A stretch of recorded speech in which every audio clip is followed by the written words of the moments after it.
Dear children, I hope you all had a very nice time during Onam with your dear and near ones at home.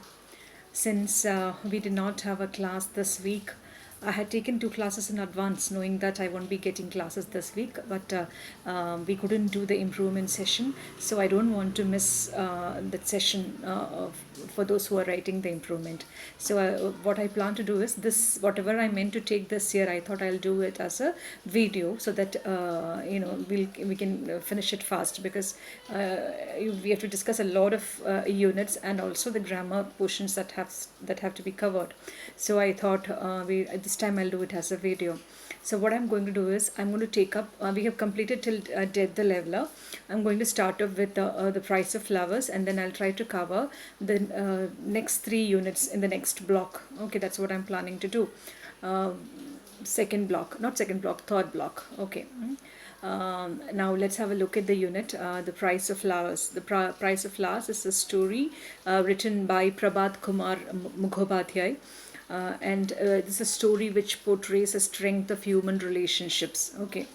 Various kinds of relationships are portrayed: a relationship between mother and children, relationship between siblings, brother and sister. It also proves that you need not to be connected by blood to have a good relationship with somebody else. Okay. When the story opens, it goes like this. There is Mr. Gupta is in London right now, and he meets a young girl, a 14-year-old girl called as Maggie in a restaurant, and his curiosity in her got aroused when he noticed that she was inquiring about him to the manager of the restaurant, and he after she left, he went and asked what the girl was asking, and he came to know that the girl was asking whether he was an Indian or not. So he was somehow he wanted to know more about her because he wanted to know why the girl was asking about him.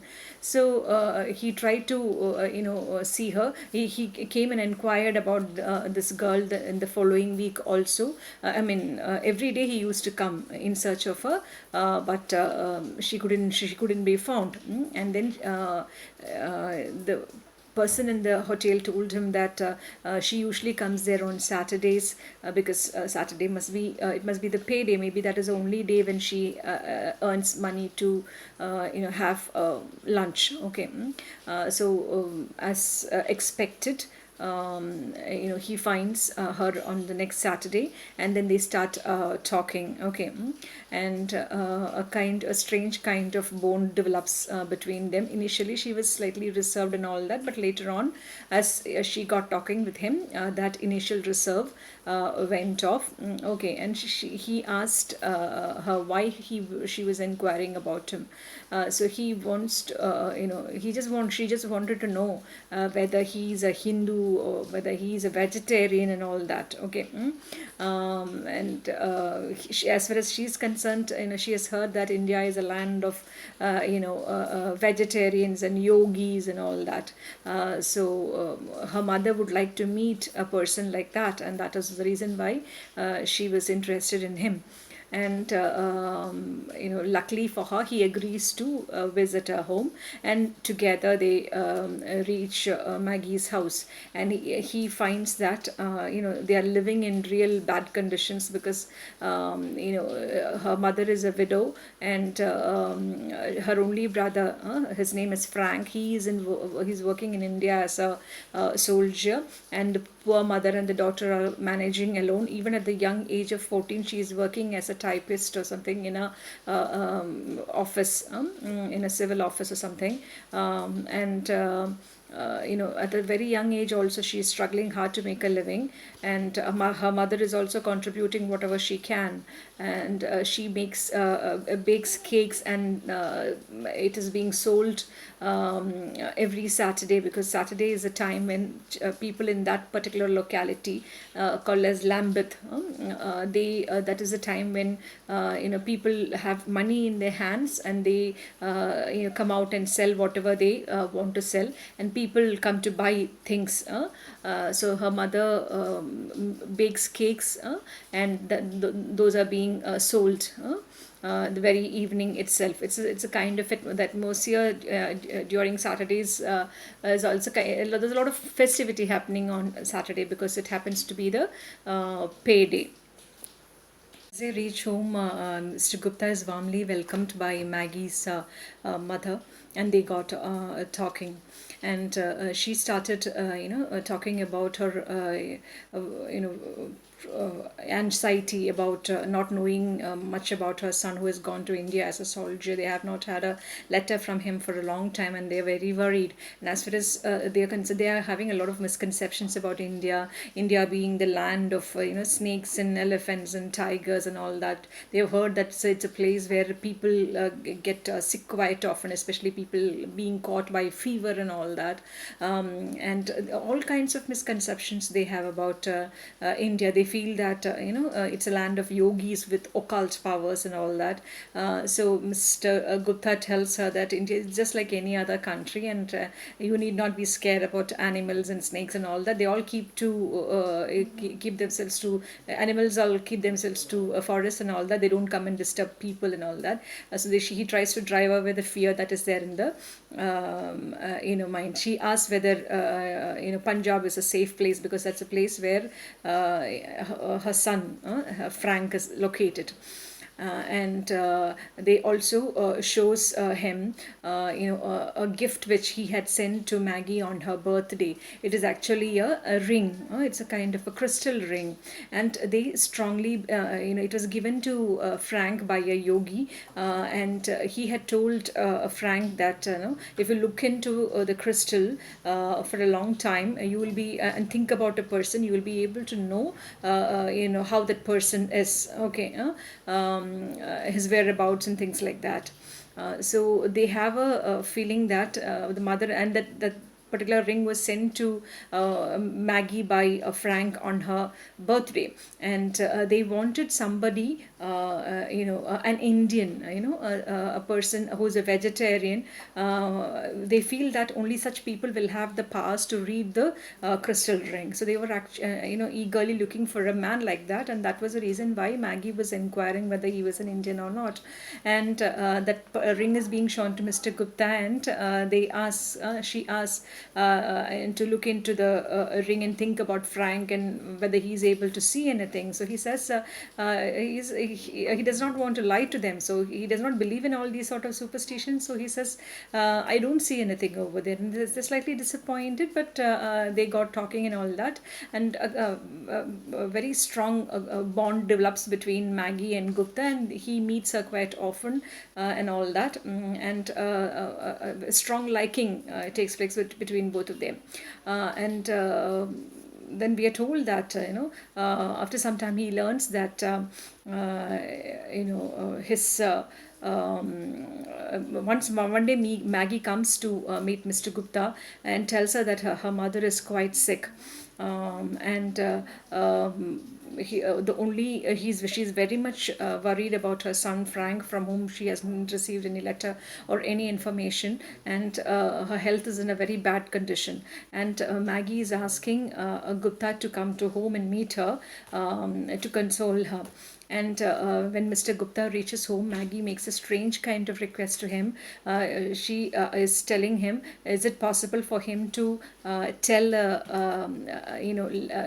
look into the crystal ring and tell a lie to her mother that Frank is perfectly all right. So even though he is not a man who gives too much of importance to truth and all that, he believes that telling a small lie for the sake of saving somebody is perfectly all right. So he agrees to it, and then he goes near Maggie's mother, and he looks into the crystal ring and consoles her, saying that I can see Frank, he's perfectly fine, he's quite okay. And that very one word of Gupta brings her back to life. Okay.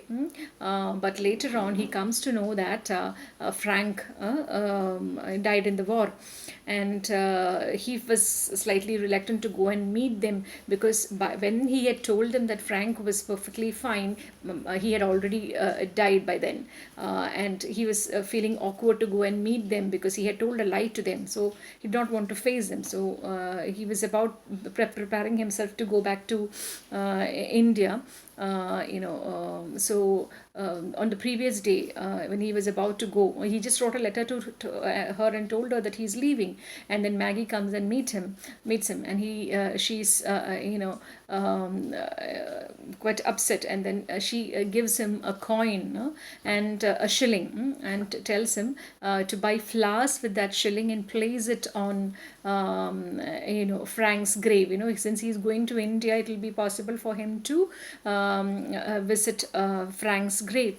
And she's asking him initially, is it possible for you to meet? So he says, of course, I'll do that. And then she gives him a shilling. Initially, he did not want to take the money from her, because he knows that in India, a country like India, where there are plenty of flowers and things like that, you don't need money to buy flowers. But he did not, he decides to take the money from her, because as far as she is concerned, she must have struggled hard to earn that money. And this is something, he did not want to deny her the satisfaction of having done something for her brother. It's not possible for that little girl to go to India and visit her brother's grave. So the only thing which she can do is to place flowers on, to make somebody place flowers on his grave. Okay, and he agrees to it. He says that he'll do that. Okay, and then he bids goodbye to her, and he goes back to India. Okay, there ends the story.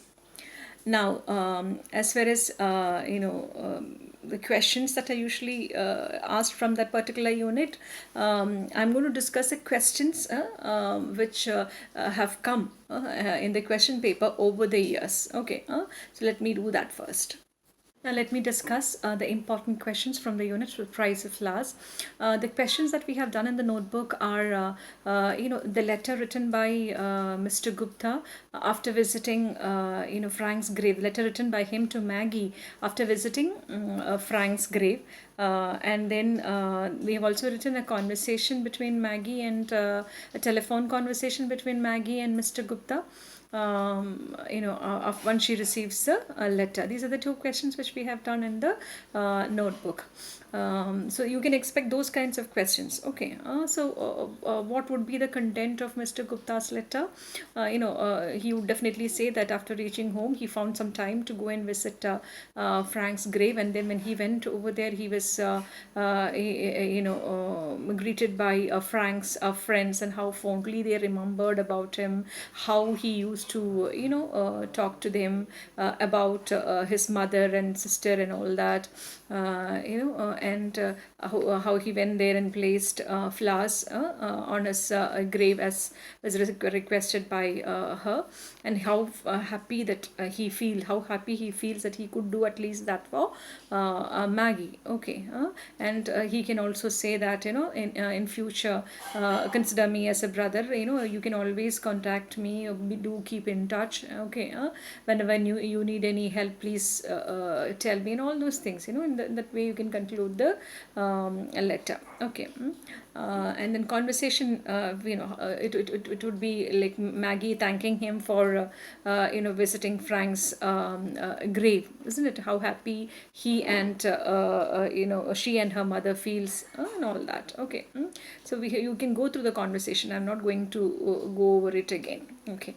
Other than that, the questions that are usually asked from this particular unit are character sketches.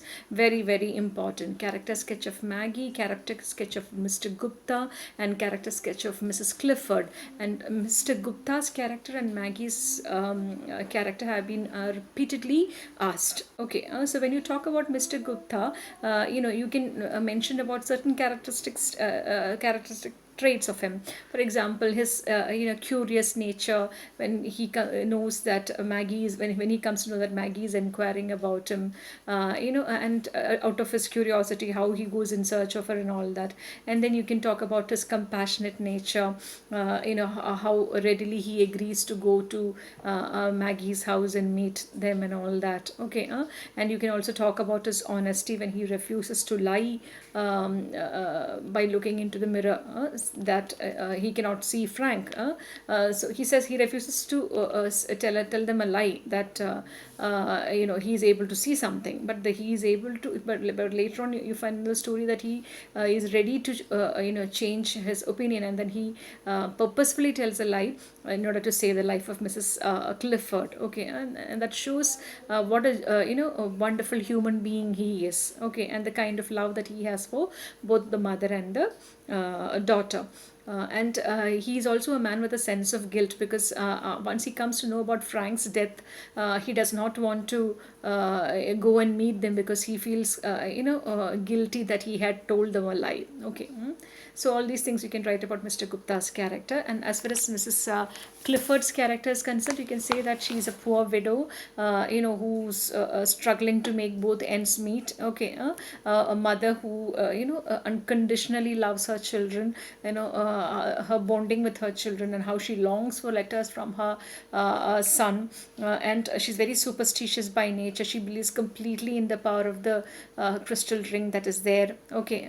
And how the sense of guilt which she has when she feels that she's not able to give proper education, proper training to her daughter because of the financial condition. How she wishes she had enough money to teach her violin and all that. Okay. And then all the misconceptions she has about India and all that. She's a very simple sort of a lady. And her life holds on to her children. Once she does not hear much about Frank, her condition deteriorates. And then Mr. Gupta's words are the ones which actually save her. Okay. Now Maggie's character, a girl of a young fragile girl of 14 years old, but a girl with a very strong character, a girl who is bold enough to face the challenges of life at a very young age itself. She takes upon her shoulder the responsibility of taking care of her family and her mother and all that. She's a very ambitious girl also. She's not happy with the kind of job that she's doing right now. She's working as a typist, and she says that it's a kind of a mechanical work that she is doing, the dull routine work. It is not up to her intellectual capabilities, and she says that I want a kind of work that would make me use my brain, so that she is able to earn more, so that she is able to take care of her mother. And we are also told about her affection towards her brother, how affectionately the brother sends her the gift, and she's also superstitious like her mother, and she believes in the power of magical ring and all that. Okay. And she's a very supremely talented girl, interested in music and things like that. Okay. And as far as she's concerned, her mother's life is quite precious to her, and that's the reason why she is making a strange kind of a request to Mr. Gupta to tell a lie, so that her mother's life can be saved. Okay. And in the final part of the story, when we find her coming to meet Mr. Gupta, making a request to him to go to Frank's grave, giving him handing over the shilling, it's actually one of the greatest sacrifice that she is doing, because she must have struggled hard to earn that money, and she's able to sacrifice all that because that is the only thing which she can do for her brother. How painfully she is making that request to Mr. Gupta, and how dejected and upset she feels. That she can't go to India and all that. So for a young girl of 14, she's very strong. She's quite bold. Okay. She does not crumble down when life is throwing her one problem or after another. Okay. So these are the three character sketches. Now I'm going on to the other questions which are likely to come from this particular lesson. For example, write a paragraph on the title of the significance of the title of the story.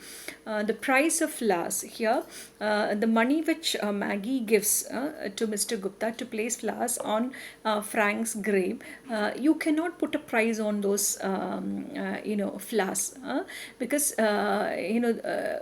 the money which she has given, that has been earned after a lot of hard work on her part. Okay. It is actually those flowers are actually a token of her love for her brother, and you cannot put a money on, you cannot put a price on that flower, and those flowers are are symbolic of the love that a sister has for her brother. Okay, and you cannot the value of flowers cannot be measured. It's above everything. It's above money. Okay. Now, other questions which are which has been asked over the years in the question papers are a diary entry made by Maggie. She wants to pay homage to her brother, and she the diary entry which she makes. Okay, about visiting Mr. Gupta and requesting him and all that. Okay, so in that diary, the format of the diary entry, you need to put the date and day on top, on the right side of the page. You have to put the date and the day and all that. It has to be written, since it is a diary entry, it has to be written in first person narrative. Okay, so what is her condition right now? She knows that she has lost her brother, and it is not possible for her to leave her mother and go to India, and she cannot afford to go to India also, and she cannot leave her mother and go. So the only thing which she can do right now is to send Mr. Gupta as her messenger, to visit her brother's grave. Okay, so when you write the diary entry, you can begin by saying that how upset or the kind of emotions that she's having in her mind right now, because she has lost her brother who was so dear to her. I don't know how I am going to go ahead with my life. Okay, because he was everything for me, and then one fine morning I realized that he is not there in my life any longer, and I cannot bear it. How I wish I could go to India and visit his grave, but it is not possible for me. I cannot afford to go there. I can't leave my mother over here. Okay, so I'm thinking of I think it would be a better idea if I go and meet Mr. Gupta. He had told me that he would be going to India, and I'll request him whether it is possible for him to visit my brother's grave. So diary entry can go like that. Okay. The next question that was once asked was a letter written by Mr. Gupta to his sister in India, introducing Maggie and her a family. Okay, a letter in which he'll definitely talk about his life in London, how he enjoys being here, how the culture, how he has got adjusted to the culture over here, culture, food and all that, society and all that, and how he came across this beautiful family of Maggie and her mother, how he met her in a restaurant, and how he understood that she was curious to know about his whereabouts and all that, and then how he went to meet them, and how a strong kind of relationship has developed between him and the young girl and her mother and all that. Okay, so that could be a letter written by Mr. Gupta to his sister in India, introducing Maggie and her mother. That was a 6 marks question which was once asked. Okay, the diary entry carried 4 marks, which I told you earlier. Then a 2 marks question which was once asked was this: why did Mr. Gupta tell a lie to Mrs. Clifford that her son was alive? Why did he tell a lie? Because he wanted to save the life of Mrs. Clifford. He realized that telling the truth is not so important as saving Mrs. Clifford's life. Okay, and if one lie told by him about Frank could save her life, that would be worth it. Okay. Then next question, which was once asked, was you were asked to write an appreciation of the story Price of Flowers. So what are the things which you would concentrate on when you write an appreciation? It's not you can write something about a story, a short summary of the story can be mentioned in very few sentences. Okay, and then other you should be talking about other aspects, like how this story talks about the bond of human relationship, how it is not necessary to be related by blood to have strong relationship with others. You can talk about the various kinds of human relationships that are portrayed in the story between mother and the children, and between brother and sister, and between Mr. Gupta and Maggie, and about softer human sentiments like love, compassion, kindness, and all that, the values of life. Okay, values that Maggie has imbibed from her mother. Okay, so all that, you can mention all that. Then another question which was asked was, um,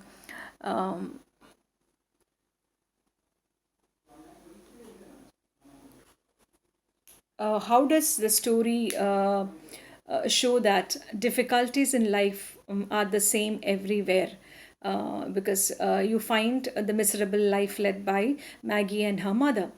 So how does a story show that problems in life, difficulties in life are the same everywhere, whether it is in London or whether it is in India, it's all the same everywhere. So you've been asked to prepare a write upon the family relationship portrayed in the story. The very same thing which I was talking about in the previous question. Okay, just because you belong to economically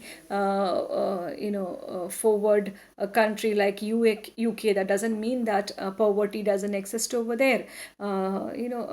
It is actually Mr. Gupta's curiosity to know about how economically backward people in London live, that makes him visit Maggie. So it's all the difficulties in life, like poverty, unemployment, and things like that are same everywhere. But just like how human relationships too are. Okay, it's all the same, whether it is in India or in America or in UK or in any part of the world. It's all the human emotions, sentiments, relationships are all the same. Okay, then the next question that was asked was,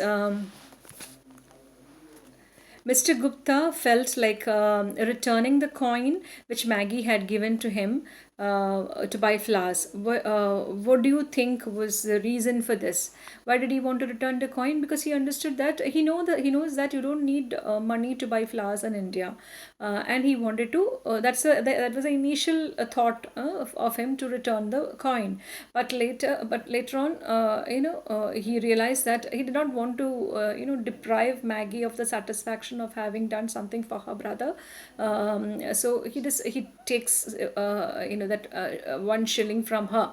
At least let her have that satisfaction that she could do something for her brother. And as far as she is concerned, she must have earned that money after a lot of hard work. So giving up that money itself is a big sacrifice on her part. Okay, so he did not want her to deny her that satisfaction. Okay. Then another question which is asked was, Mr. Gupta. He's a civil service officer, and he's a civil servant, and he comes down to your state on an official meeting, and you are getting an opportunity to interview Mr. Gupta. So prepare a set of 4 questions to interview Mr. Gupta. You can ask questions about his life in London. Okay, the kind of education that he had over there, the differences which he found between India and UK. Okay, and how does he, how was he able to adjust himself while after coming back to India? The kind of life that he saw in UK. Okay, all that you can ask. How, why did he take up this profession? Simple sort of questions you can ask. Okay. Next question which was asked was, what was the picture that Mrs. Clifford and Maggie had in their mind about India? So what did they think about India? As far as they were concerned, they considered India to be a land of snakes and tigers and elephants, a country where people are always affected by a fever, a kind of a land of yogis and vegetarians who believed in occult powers and things like that. Okay, so that's it. They had all sorts of misconceptions. They thought India is an unsafe place to live. Okay, that was why they were very scared when Frank was there in India. What is meant by the expression brain work? What did Maggie mean when she referred to brain work? And why did she refer to her work as current work as mechanical work? Maggie was not happy with her current with the current job that she was doing, because as far as she is concerned, it was a mechanical work. Mechanical work means a work that you do every day, a boring work, a dull routine, a dull sort of work. And brain work means something which caters to your brain, something which caters, a work that would cater to your intellect, a work where in you will be able to use your intelligence. Okay, so she wanted that kind of a work, and she wanted to earn more also, so that she could be of some help to her mother. She wanted to make a better living for the sake of her mother. Now, I realized that superstition was not confined to India alone. Why did Mr. Gupta say so? Because when Mrs. Clifford and Maggie were asking Mr. Gupta to look into the crystal ring and tell them about Frank's condition and all that, he knew that they are being very superstitious, and he always thought that India is a land of superstitions, where people every moment of their life is connected with some sort of superstition or the other. And it was quite strange to find that there are people in London who are equally superstitious as the Indians. Okay. Now, I'm not very virtuous. I have done my sinful things, so I decided to do this. Whose words are these? What did he decide to do? Whose words are these? I am not virtuous. I have done my sinful things. These are the words of Mr. Gupta. When did he say that? Because when Maggie requested him to tell a lie to his mother about Frank's condition, say that he is perfectly fine, he says that I am not a person who will hold steadfastly to being truthful and virtuous and all that. I have done my, I have told small lies which are not so harmful. Okay, so one more lie to save another person's life, that's all. Okay, and he does. So that is what finally Mr. Gupta decides to do. So with that, we have come to the end of all the questions that has come over the years in the question paper. My advice would you to concentrate on the 3 character sketches which I told you. Other than that, other questions like diary entry made by Maggie, letter written by Mr. Gupta, or letter written by Miss Maggie, all these sort of questions you can get. Okay, so that's all from the unit, the price of loss.